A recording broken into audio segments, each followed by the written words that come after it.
So let's talk about patch 9.2.0, more specifically the PTB. And before we fully get into this, while I do have the full understanding that these changes will not entirely be making it through into live, given the amount of negative feedback that it came flooding in regarding the anti-tunnel and anti-slug changes, I do believe it is very important to talk about this patch in retrospect, especially as we will still be seeing a version of this in the future, and Behavior may try out a lot of the same ideas again with some tweaks or even some new ideas to go along with them. And considering that, I believe it is still important to express where they did some things right, what went wrong, and why it went wrong. And to briefly cover over the 9.2.0 PTB, it attempted to bring sweeping changes to the game by adding onto the anti-tunnel mechanic in 3 separate stages: the anti-tunnel protection improvements, the tunneling penalties, and unique hook rewards. In addition to this, Behavior introduced an anti-slug mechanic, a rework to Myers, smaller updates to a known Dracula Ghoul and Clown, map generation rebalancing across older realms, various perk updates, and finally, the new chapter, Sinister Grace. But of course, to keep this more concise, I want to narrow down my scope to the anti-tunnel and anti-slug changes in particular, more so because while I believe that there is a lot to cover in this patch, these two changes are particularly important to talk about, especially with the nasty synergy that they have in tandem with each other. Big part of the reason why this update mostly failed pretty disastrously on the PTB. But for the most part, to get into the positives, Behavior did get a few things right, especially with their simpler ideas. I believe things like the new elusive status effect, losing collision with other players when unhooked, immunity to AFK crows, and even the longer protection were all pretty good changes for the most part. Now, admittingly, having a 30-second protection period was probably a little bit too long, but that is really semantics in comparison to the meat and bones of the real issues. So, at least with the duration of it, it is very easy to change that. That is not really game-breaking at the very least. And then there's one change where I don't really feel very strongly for or against it, which would be the fact that you can see the killer's aura when you are unhooked, which on some level, I think that's fine to be able to see where the killer is at and avoid them. If you see that they're coming back over to the hook, you can actually take advantage of your overall protections. But it can also lead to some situations where the survivor will just dive right into the killer and force him to take aggro, which is where I think it becomes a little bit more problematic. But once again, not even the biggest issue. The bigger issues here overall, mostly comes down to the delay in the unhook notification, the inability to see the aura of the hook that the survivor is on, and on top of that, the immunity to killer instinct. And the reason why I have an issue with each of these changes is that this is the very start where these new systems can be heavily abused by survivors and unfairly punish killers, while putting a massive dent into the intricate macro game of Dead by Daylight. It also sets a very alarming precedent for the future of Dead by Daylight's nuance, though we'll circle back into that point a little bit later on. In the case of hiding the killer instinct in unhooked notifications, this is the first case where not enough thought was put into considering the ramifications that this would have on other killers.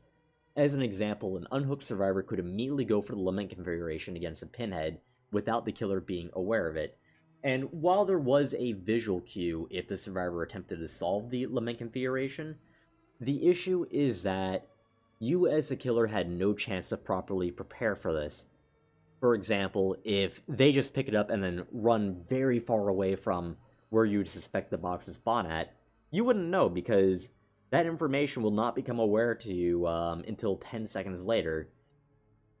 And not to forget to mention, if you don't see the killer instinct and they start solving the box, yes, you can teleport, but it removes one of your key options as a killer, which is, in the case of Pinhead, you had 3 main options. You could either teleport to the box, ignore the box, or even attempt to defend it, which this is why Killer Instinct was such a important part of Pinhead's kit, mostly due to the fact that it would allow you to be able to make those key decisions, whereas when the survivor has immunity to Killer Instinct, this creates a scenario where you as a killer are no longer given the option and the agency to defend a crucial part of your power.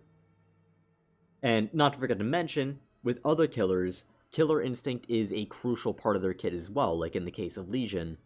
Actually, one of the killers where we had gone through many different iterations of killer instinct and landed on the point that because of how important killer instinct is to these powers, you cannot have it be hidden.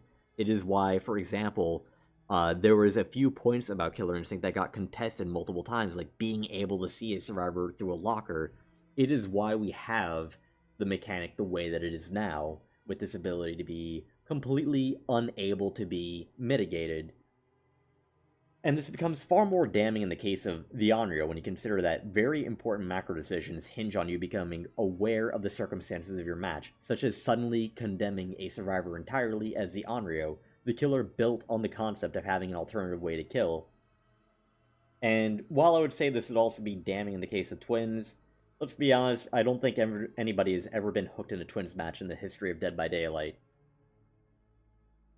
While Killer Instinct is more integral to multiple powers on the macro play decisions that you can have, the delay in unhook notifications to the killer was even more universally catastrophic. Not every killer had Killer Instinct, but every killer is capable of learning the baseline macro game of Dead by Daylight, and a change like this would have been the latest step in many in an increasing trend to strip nuance away from the game. And to briefly explain, the macro game of Dead by Daylight is fairly unique, largely thanks to how unique of a game Dead by Daylight is. There is no other game you can use as a one-to-one reference, as no other game is like Dead by Daylight, and so the macro to it is very unique. It is something you have to physically learn through experience, playtime, and even being able to recognize the overall experience level of the survivors you're against. Being able to deduce these key pieces of information also allows you to be able to deduce where everybody is at. For example, less experienced players that seem to be like running into walls or are very unsure of where the tiles are at, they may not even have like ideal positioning. They are not very likely to be survivors that will break up 3-gens, and so they will most likely go to the closest generators to where you spawned. Effectively meaning, if you find one, you find all of them. Whereas if they are more experienced, they actually know how to position themselves, they seemingly have a pretty meta build overall, and for the most part they're not making horrendously bad mistakes, you can assume that they will also be smart enough in most cases to spread out from their spawn area. Which means that you are more likely to find people where you would typically expect there to be 3-gen setups. They may target the weaker areas of the map first in order to get the dangerous gens out of the way. Another way you can actually deduce where people are at. However, by making it to where survivors have their unhooked notification delayed, it creates a dent in this, as Dead by Daylight is very momentum-based as well. And so, let's just say in this scenario, you are playing as Deathslinger, a slow 4.4 killer who features disproportionately large terror rates in comparison to the other 4.4s. If the Deathslinger chooses to abandon the hook area to patrol the generators they suspect survivors are repairing, they have more than enough time to either begin pre-running to a degree that is unreasonable to chase without any mobility, or they'll have more than enough time to hide far away enough to where it is no longer feasible to allocate time to locate them. If in this time a survivor has been saved, not only will the Deathslinger be oblivious and unable to initiate another chase to keep his momentum going, but healing itself, especially through many other powerful perks like Botany Knowledge, which got buffed, Will Make It, Resurgence, they have become so powerful that you'll either finish the heal by the time that notification is made loud and clear to the killer, or you'll be able to finish that heal with a few seconds to spare, especially in the case of Will Make It and Resurgence, on top of the many other powerful healing perks that we've gotten over time, like, for example, the more recent one, Do No Harm. And to not, throw in an extremely powerful killer on the flip side of the situation, but if we were to put Knight in the same situation, another B-tier-ish type of killer just like Deathslinger, the Knight doesn't even have to stray far away from the hook, as he can draw patrol paths up to 44 meters away. And he can use these patrol paths in order to either listen to a generator and summon a guard if somebody is repairing it, or cancel it if he doesn't hear anything, and still be in the close proximity of the hook, creating a situation where there is a massive divide in killers where If you have no mobility, these changes hurt you. If you have no far range pressuring capabilities, you get penalized for it. But if you are a killer with these things, you can effectively be encouraged to camp, as the game doesn't really do much to mitigate this beyond the baseline anti-camp mechanic that we already have. And this is all to say that these problematic changes also dumb down the game on the killer side by stripping away decision-making agency and further exacerbating the divide between killers, yet again, with mobility versus killers without mobility. But these aren't even the most offensive changes, as in order to get there, we have to talk about the tunneling penalties. And these penalties can be easily described with two stipulations behavior has introduced.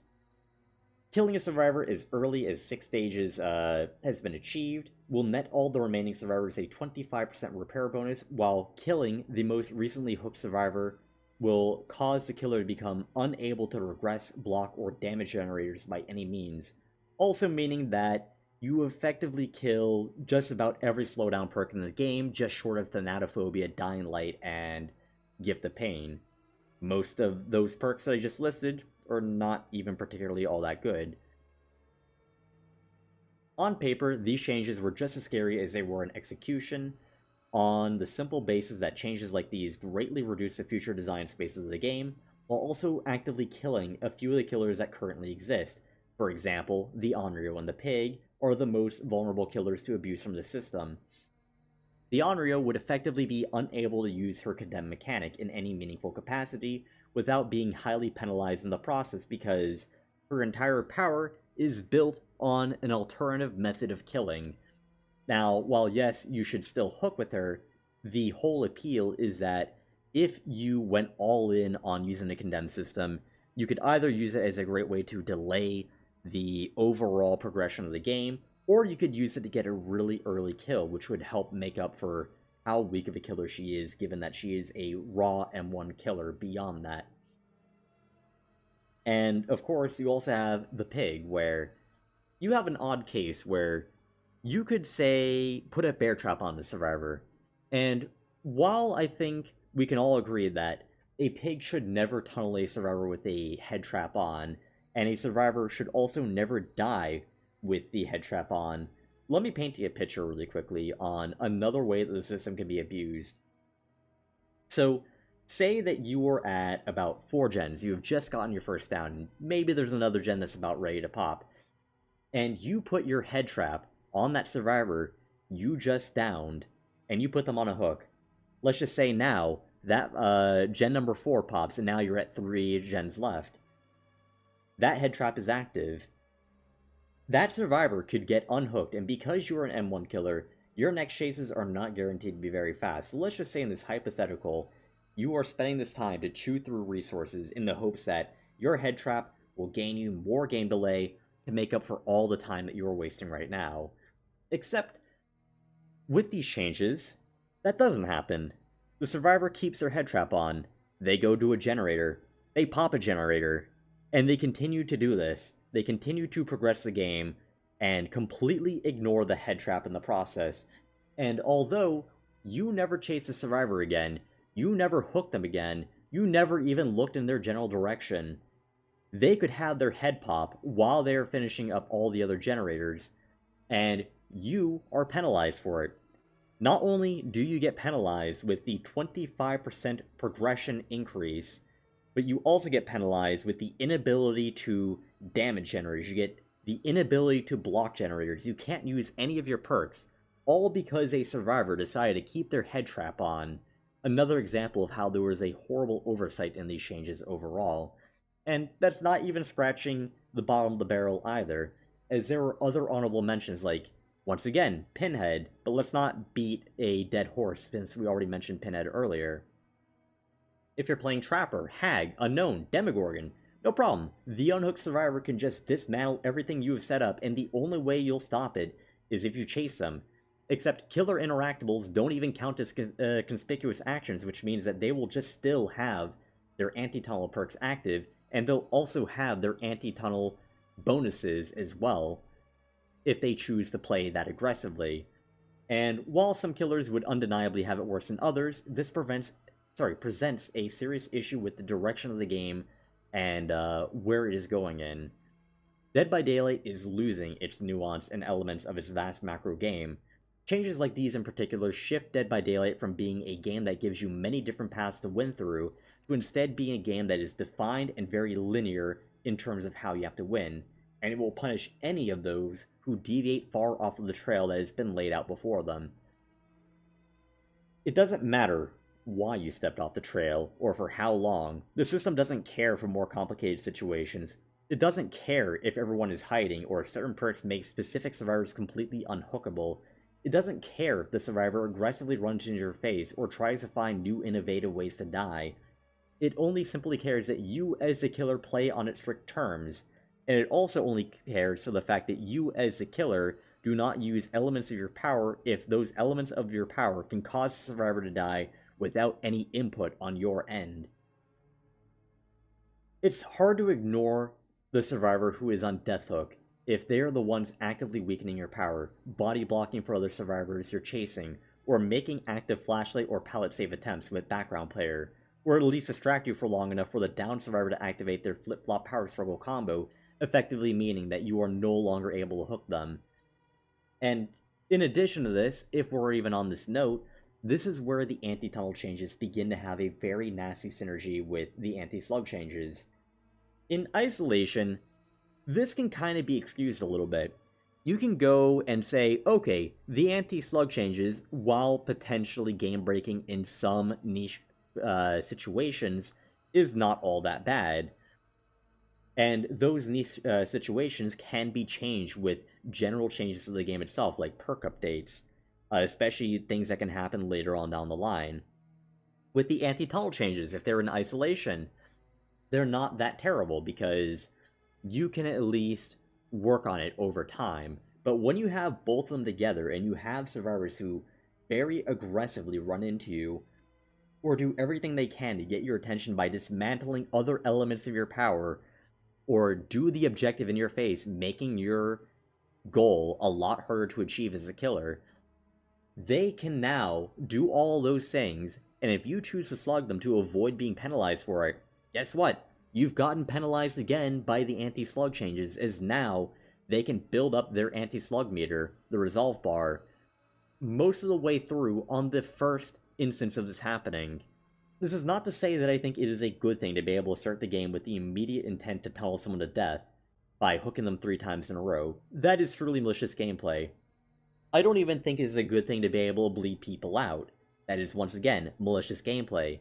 However, tunneling and slugging has its moments where it becomes increasingly more necessary as the game progresses. A big part of the macro game is being able to recognize where these strategies can be opportunistically applied.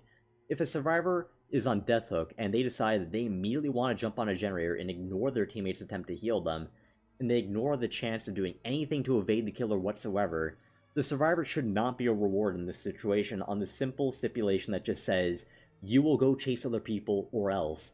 The moment that survivor has decided that they are going to actively progress the game and get the chance to do so, is the moment they are no longer being tunneled and these changes stop being anti-tunnel. They start becoming anti-kill, because they don't punish you for tunneling, they punish you for killing somebody in the wrong situations. And while I could make up hypotheticals all day about how, oh, X situation can happen, Y situation can happen, it is better to focus on the actuality in that penalizing a killer for killing a survivor robs the killer of very valuable decision-making agency, while also giving survivors way too many ways to abuse the system. And while the unique hook rewards are a nice way to attempt to offset the penalties, they don't do much to silence the concerns of behavior actively seeking to gut the macro game. They also become disproportionately strong on killers that already happen to be the strongest in the game, while not being all that universally useful amongst the weakest killers in the game. Although, at the very least, that last part is a little bit more of a cop-out, as, in all fairness, there was probably never going to be a way to make a universal reward for Trapper that would actually work. As with power design, with like his, the only good we could really do for him is take him out back, make him smell the roses, maybe we give him undetectable, maybe he can pick up however many bear traps he wants, and while we are telling him these wonderful things, We just simply raise the double barrel shotgun to the back of his head and call it a day. Ultimately, weakest killers are truly a lost cause that cannot be fixed with universal rewards, and can only be fixed with more targeted tweaks, updates, and reworks. However, it is hard to ignore that even amongst the mid to high tier killers, there are some killers who simply benefit far more than what is reasonably fair. Despite being a killer who is poised to receive a less significant version of this unique hook bonus, Blight would have made a far better use out of the haste, bonus regression, and aura reading than over 75% of the cast, even with a nerfed version of it.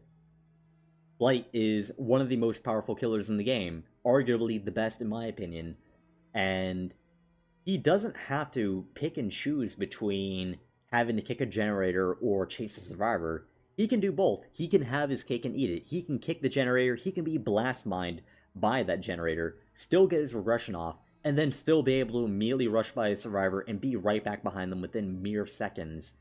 Not to freaking mention that adding 5% to 9.2 in the case of Blight, or 10.12 or even 12 in the case of Hillbilly, is far more impactful than the 10% to Deathslinger, Nemesis, and Doctor were ever going to be, despite the short durations that are applied to all of them.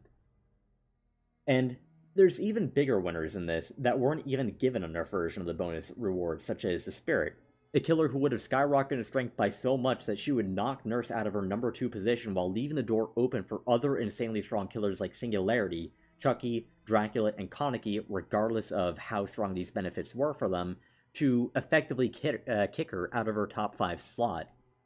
And admittingly, while some of this is exciting in theory, it feels as though the impact of some of these changes weren't particularly fully thought through, or even the right approach, as at the end of the day, this would have been completely miserable for survivors to face.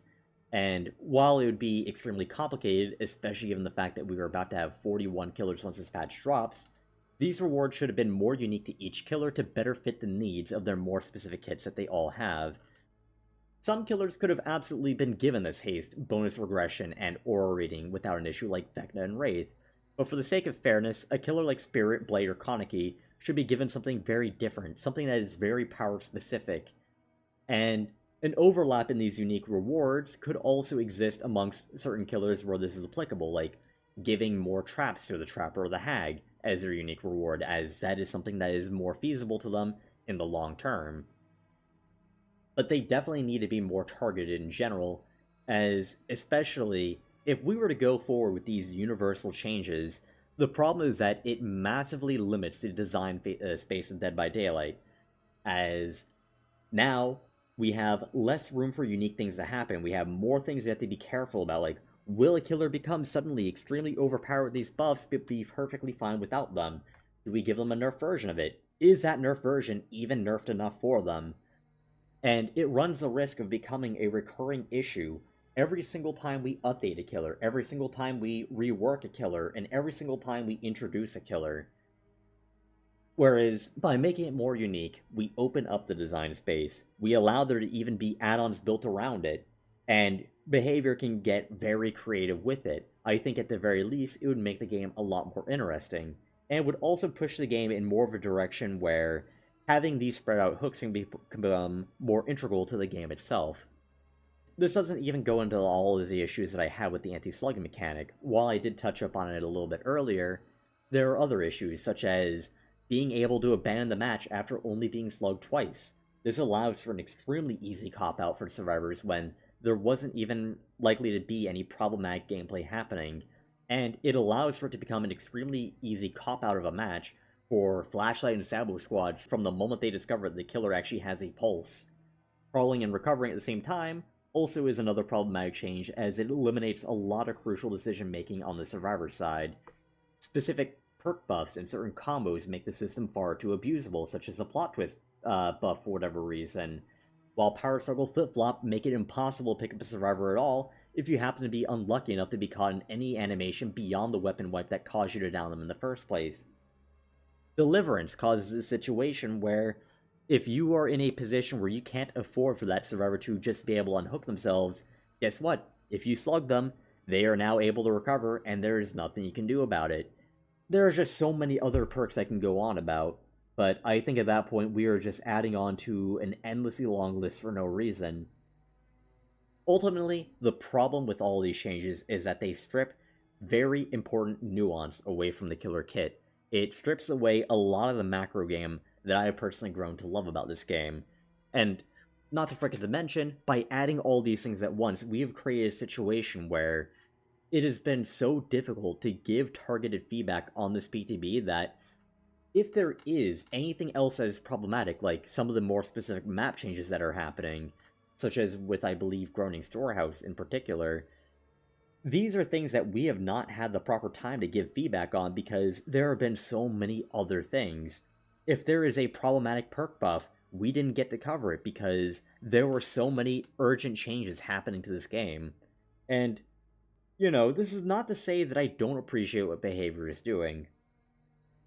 I think that having these crazy changes that go beyond number changes are a good thing, but they need to be done a little bit more in moderation. Like, yes, do try the crazy ideas. If anything, it does open up the discussion around the game, and it allows it to be where we can think of all these new ideas that we may not have even thought about before. But it should be slowed down a little bit. It should be one at a time. If we're doing like something to target one specific issue, we should put all the resources into that one particular problem at a time. And while that would mean that these issues take longer to resolve, it would also mean that the changes we get are less likely to be abusable. Personally, I think rather than adding on to the anti-tunnel changes that I believe would be a much longer list that you would have to do and more like, complicated to address, I think that we should focus on anti-slugging first.